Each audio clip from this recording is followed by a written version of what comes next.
Insights, solutions, and networking all come together at RSA Conference. Join a global cybersecurity community at rsaconference.com/ITSP-MAG24. And hello, everybody. You're very welcome to a new episode of Redefining Cybersecurity here on the ITSP Magazine Podcast Network. I am Sean Martin, your host, where if you follow the show, you know that I get to talk to all kinds of cool people about interesting things impacting business and businesses, customers, and ultimately society as a whole. We're all trying to wrangle the best cybersecurity programs possible. We're flooded with new threats. We're flooded with new technologies to help us with that. It gets complex on both sides. And then, of course, all that only matters if we're helping the business to grow. So that's my objective, is helping operationalize security so that we can protect the business and help it generate growth and revenue, of course. So today we're going to be talking about an industry that clearly knows a bit about money and finance. We're looking at the financial services sector, and more specifically, the ISAC for financial services. So the FS-ISAC, and I'm thrilled to have Cameron Dicker on. Cameron, thanks for joining me today. Thanks for having me. Yeah, this is going to be fun. I didn't get a chance to make it to San Diego to connect with the broader group. I saw a lot of posts online where folks are really thrilled with the summit you put together for the FS-ISAC and bringing the community together. So I'm thrilled with that. So maybe word on that at some point in the conversation. Before we get into what we're going to talk about today, though, a few words, Cameron, about what you're up to, your role, and why FS-ISAC is something you care about at the moment. Yeah. So I'm the Director of Global Business Resilience. So my program is a global program, as the title suggests. We do exercises for our members. We also manage a community that brings practitioners together from risk, resilience, crisis management, business continuity to share best practices, do assessments on what we think the greatest risks to the sector are from an operational standpoint. And then, of course, when something does go wrong, the community functions as a sounding board so that we can talk about what we're seeing, what we think the risks are to the sector at that moment, what the impact is likely to be on the consumers, the sector, and of course, share best practices on what people are doing to address the operational concerns of the moment. Yeah, no lack of fun stuff to dig into there, and I like that you bring people together. It's not just a feed of information, but you're actually pulling folks together to help them understand what's going on in the organization relative to what's going on outside the organization. I've had a few conversations with a few of the other ISACs, Space ISAC and AI ISAC, and working on getting the automotive folks on. For those who haven't listened to those, please do, first off. But maybe an overview of the ISACs in general, and then the specifics of FS-ISAC. What's your charter? Who are the members? Kind of give us that picture to start. Yeah, so FS-ISAC's been around for 25 years. As one of your previous guests mentioned, it is one of the first ISACs. We're very proud of this. We've really grown over the years. We're in 75 countries. We have over 5,000 member organizations. And just to the point you made earlier, one of the things that I think is sort of specific to our ISAC, or at least not universal across the ISACs, is that we really are a place that brings our members together to share among the members. I like to think of us more as a node network. We are 5,000 organizations across the world seeing a variety of different hazards across a number of different threat vectors. And what the ISAC is a place for those people to come together and say, hey, I'm experiencing a problem or I'm seeing a thing. Who else has seen it too? And what did you do to address it?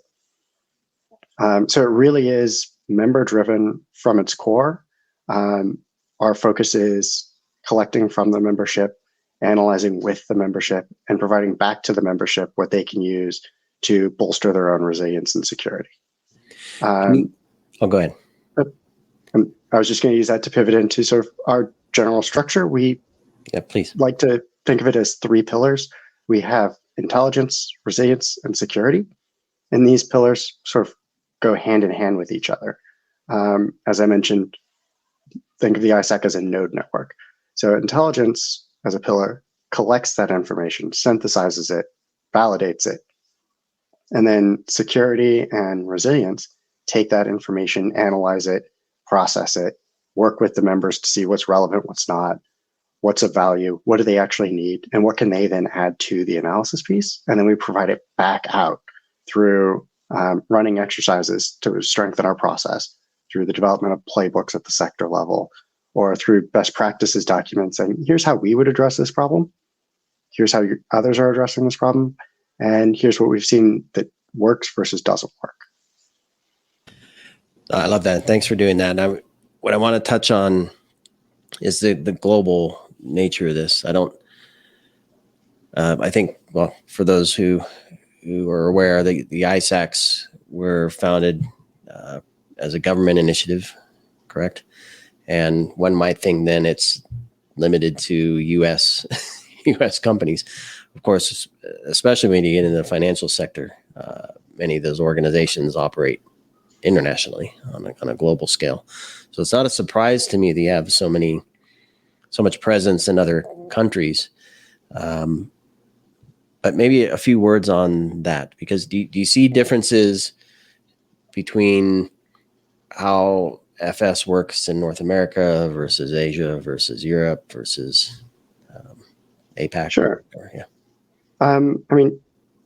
So as you noted, we are global because banks are global. If we take any lesson away from the recent financial crisis, it's that we're all very interconnected in this sector and impacts are global in nature. So as an ISAC, it's important for us to have a global presence, because if something happens in London that has dramatic operational impacts on a significant London bank's ability to operate, that's going to have impacts in the United States. It's going to have impacts in Australia. So it's important for the security of any institution that they're getting that sort of intelligence and resilience best practices and coordination on a global scale. So when we then look at how this actually works in practice, you do see some differences in how the regional banks operate. Even the same bank across multiple regions. You find that because in the United States, there's been strong public-private partnership for over 20 years now, that the conversation between government partners and private sector works a little more smoothly. There's a little bit more trust, a little bit more information sharing than what we see in a lot of places overseas that are just getting started with this process. So when I talk to a lot of practitioners, a lot of the conversation is, we have all this tech, we're trying to figure out how to use it to mitigate risk, reduce exposure, communicate back to the business what we're doing for them. It's a very bottom-up approach, with then some wrangling usually at the CISO's, sitting on the CISO's shoulder. How do I translate what I'm doing with my team back to the business to say, we're providing value and not just mitigating risk or helping to mitigate risk, but to drive growth ultimately.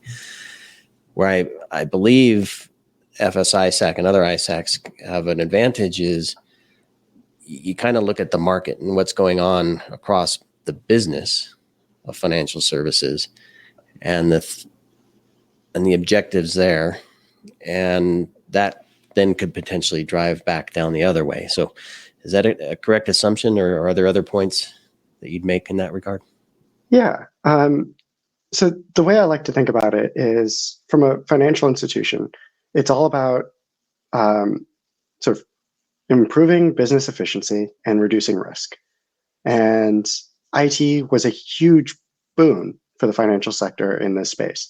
It allowed smaller institutions to gain access to services that they could have never afforded because of the just resources required to run something in a manual process.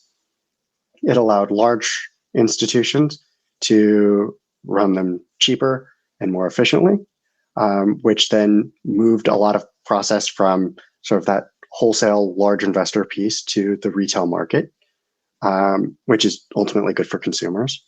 And it also brought down a lot of risk from other threats. If you are, say, a financial institution in Florida, traditionally your worry is something like a hurricane.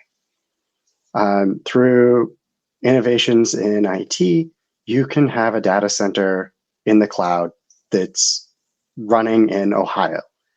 So that when the hurricane comes through, you switch to your Ohio data center, everything keeps processing, everything's great, except for your physical building, which of course may need some repairs, which allows you to really reduce the amount of business risk you take on from being in a hurricane zone.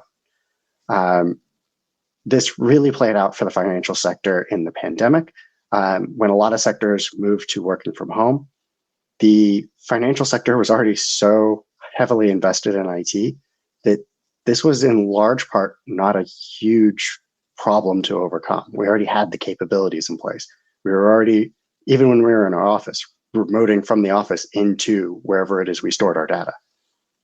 So it was largely a mind shift change, a couple regulatory concerns to overcome, but not a huge change in how we do business, which allowed us to be incredibly resilient to the COVID pandemic. Now, the problem with this is it introduces its own risks. IT radically proliferates the attack surface. Now, my cell phone, this computer, are huge risks to the company because the company can't lock them down the way they used to. It's now on my Wi-Fi. I can do things. I can download personal apps on my phone. So it introduces new risk while mitigating the old ones. So the question that FS-ISAC grapples with often is, how do we look at all of the new IT that's coming into the sector and understand its business value and also its sort of cyber and operational risks that come with it, and then communicate those properly to the membership? So maybe using the cloud transformation as an example. So in that sense, or in that case, did you, because that's basically, we have new technologies, gives us new capabilities.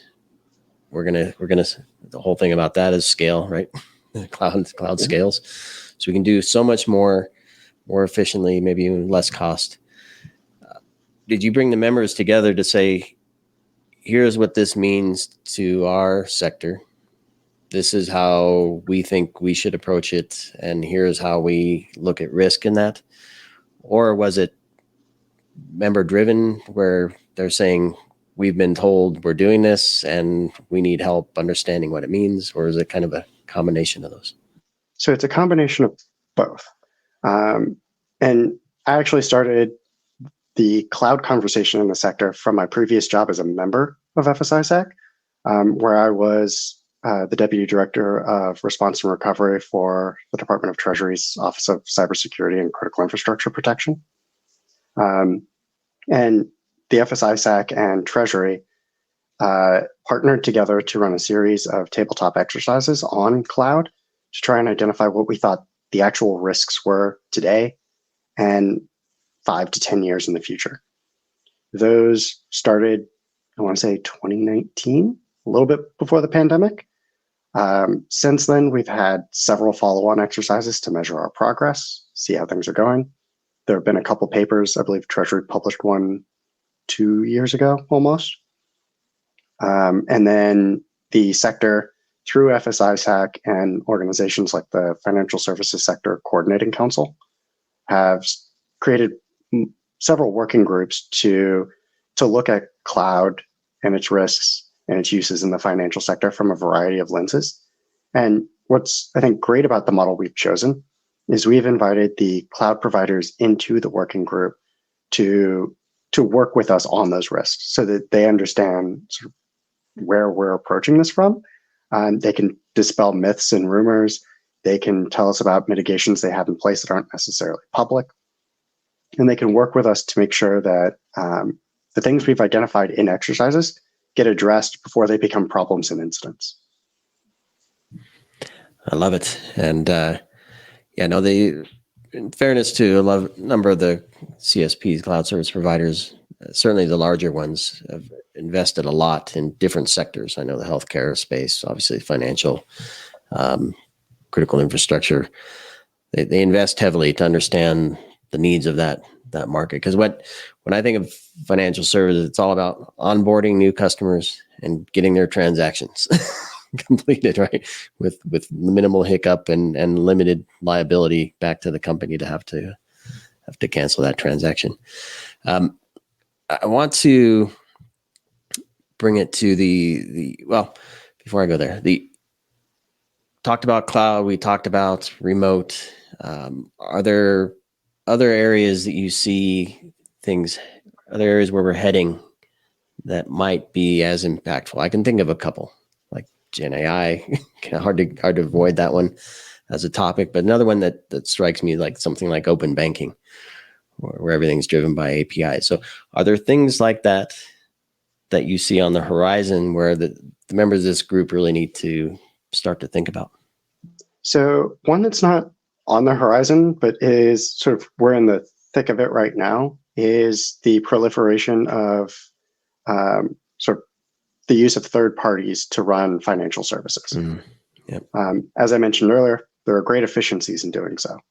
As those get concentrated into one or two service providers for a function, this introduces a lot of risk. There are times where if a service provider that is not regulated in the financial sector, perhaps even not federally regulated at all, may not have the standards in place that a typical financial firm would have for cyber controls or incident response capabilities. So that then becomes the weak link to the financial firm. But it's not just a one-to-one. If the third party goes down, it has the potential to take thousands of financial institutions with it. If a core banking provider goes down for a week, that could easily be 3,000 or 4,000 banks that are essentially not banks for 3 or 4 days. And there's very little in their control to do about that other than try and find a new vendor. And what we've learned from exercising is that onboarding a new vendor is not a week-long process. That's a 6-month to a year-long process. So unless you had one waiting in the wings, your backup plans are really not great in a lot of cases. Yeah. So that's the risk that I look at, that it keeps me up at night. Turning to future risks, FS-ISAC has spent a lot of time looking at AI and the concern of post-quantum computing breaking payment algorithms. If we can't have confidence in the data we transact, we have a serious problem in the financial sector being able to operate. If right now we know that when I encrypt the data and I send it to you, it hasn't been modified and it hasn't been read by anyone. If we lose the confidentiality piece, that's not great. But if we lose the integrity piece, where we say, okay, someone could have gotten in, changed a number here and there, and continued on with the transaction, it undermines the entire system.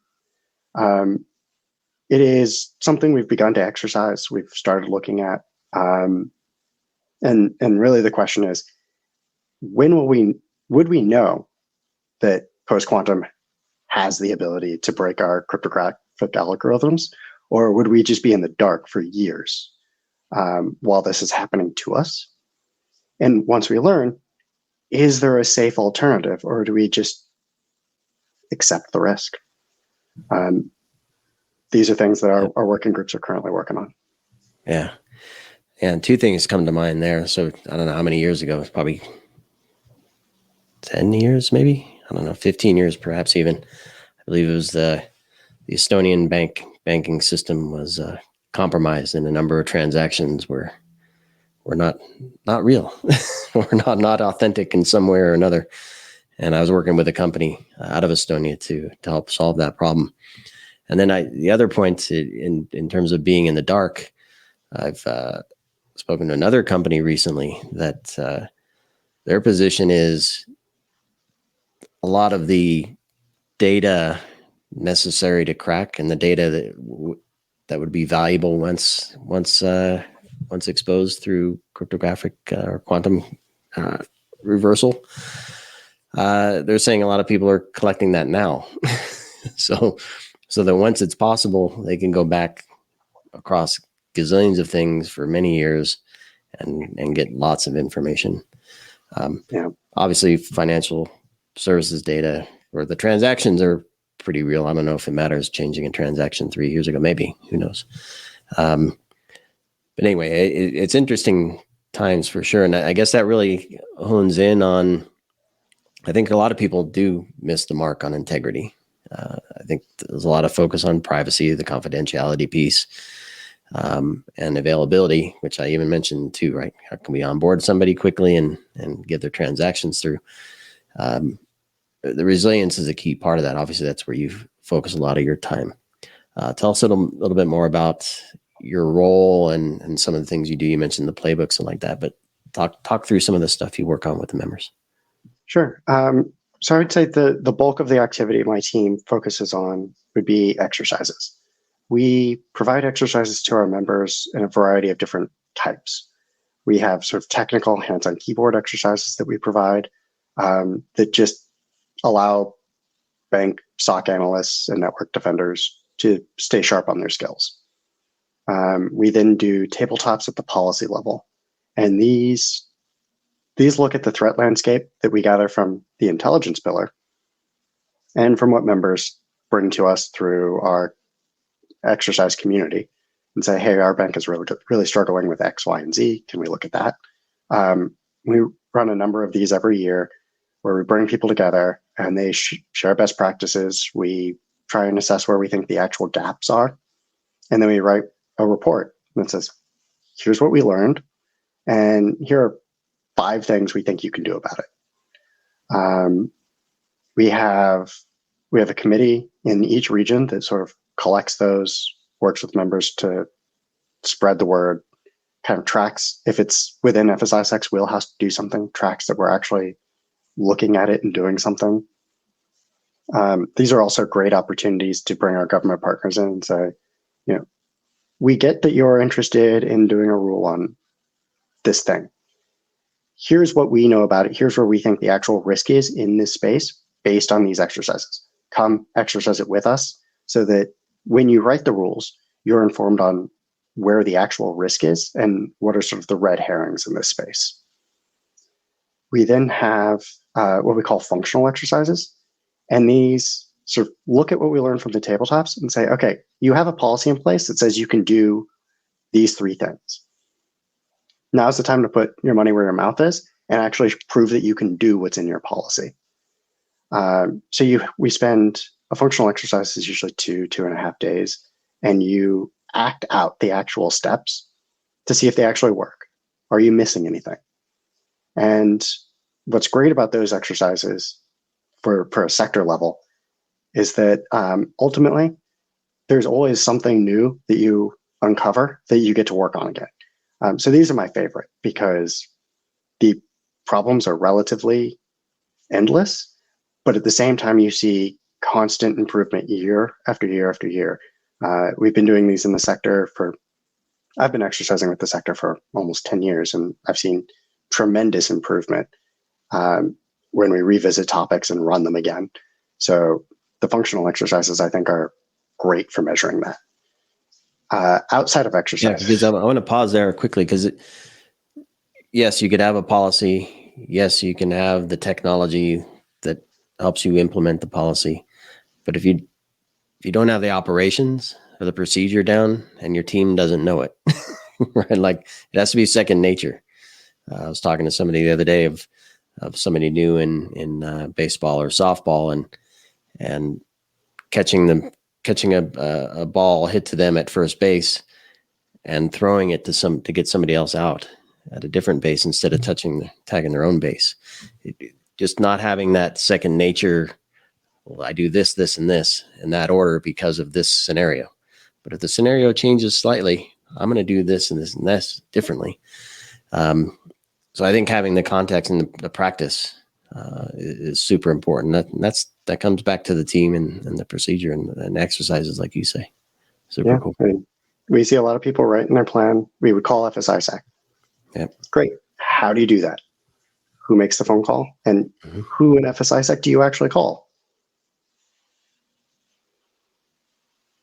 Cameron. This allows us to build that. Please don't call me. I have been the hotline person for many years at a previous job. Don't call me. We have a hotline for this. Call the hotline. Talk to me a bit about, I know you're going to go somewhere else as well, but quickly on the rules and laws and regulation piece of it, because that plays a big part of context, especially when an organization operates multinationally, right? So there are rules in different countries they have to follow as well. So how does that all come into play? And there must be benefits to the members by connecting with folks who operate like them in multiple places. Yeah. So I guess kind of wearing previous hats at the same time, I used to work at the Federal Reserve in supervision and did a little bit of this international coordination on rulemaking piece. Each jurisdiction sort of fiercely maintains their own authority to write the rules that they see fit. And you see this play out, especially in the cyberspace, especially on incident reporting. Everyone has their own idea of what they need to collect and when they need to collect it and from who they should collect it. And I think for multinational banks, this becomes quite the hurdle. You could find yourself reporting to 3 agencies in the United States and 12 overseas about the same incident, and all of them have a different report they want you to fill out. I get that that's a challenge. It is a thing the members share amongst themselves to figure out, how do we standardize this? How do we make this easier on us? How do we make sure we're not pulling people out of the fight, as it were, to fill out a report? And I think those are important discussions to have. The ISAC doesn't have much of a role in that sort of act of harmonizing these jurisdictions, but we do have a role in holding the exercise with, say, the US regulators and the UK regulators, so they at least know that a firm operating in both places has to report these very different reports trying to get at the same, essentially 2 questions. So at least everyone understands what's going on. It creates that introduction to make sure that the right people are talking across the pond, and that those conversations are done in a safe, non-attributable environment. And that's really where FS-ISAC thrives. Yeah. Yeah, and it's that safe space that I think really matters, because clearly the initial objective was to share threat information, right? Active attack or potential threats. And what you're describing is much more actionable and operational and strategic in many ways by bringing different folks from around the world together for those exercises. How does that, by having the exercises, doesn't mean you eliminate the intel sharing piece of it. So how does all of that kind of fall back to the intelligence sharing, the information sharing? Yeah. So as I mentioned when we started, intel feeds a lot of the resilient stuff. So the exercises are based on the intelligence. Our assessment of impact is always based on intelligence. Our crisis response, again, based on the intelligence. The feedback piece back into intelligence is sort of where we have the analysis of, here's, from an operational standpoint, the interconnections of the sector. You've identified that there's an incident happening here. And what we've said is that if this goes down, these things over here go down. And it gives the intelligence team now a focus to look here as well. So it gives them not just the point in time what's wrong, but a chance to sort of look into the future with our analysis and say, downstream, these are people we should be talking to and seeing what they're doing and then sharing with them so that they can harden their systems today against what we think might be a problem tomorrow. So what does success for you look like? Is it growing membership? I know a lot of organizations track response time and bringing that down, bringing risk numbers down might be another thing that matters to them. How do you quantify what you're doing really matters and is working for you as an organization as well as the members? Yeah. So I try not to look at the incidents. People are always going to find ways to rob banks. It's where the money is. It's never going to stop. The moment you alleviate the threat you're looking at today, new ones will replace it immediately because the incentive is just too high.